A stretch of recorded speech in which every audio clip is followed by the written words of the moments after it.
السلام علیکم ناظرین، آپ کو بتاتے چلے چین نے زلزلے سے متعلق معلومات کی فراہمی کو 1 منٹ سے چند سیکنڈ تک مختصر کرتے ہوئے زلزلے آنے سے قبل وارننگ دینے والا سب سے بڑا سسٹم بنا لیا۔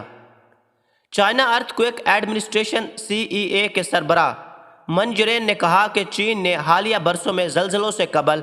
وارننگ نیٹ ورک کی تعمیر کو بھرپور طریقے سے فروغ دیا ہے، جس کا مقصد عوام کو آنے والے زلزلوں کے بارے میں سیکنڈوں میں الٹی گنتی کے ساتھ مطلع کرنا اور زلزلے کے آنے کے 1 منٹ کے اندر اندر اس کی شدت کی اطلاع دینا ہے۔ رپورٹ کے مطابق زلزلے کی ابتدائی وارننگ نیٹ ورک اب 15,000 سے زیادہ مانیٹرنگ اسٹیشنوں، 3 قومی مراکز، 31 صوبائی مراکز اور 173 پری فیکچرل اور میونسپل اطلاعاتی مراکز پر محیط ہے۔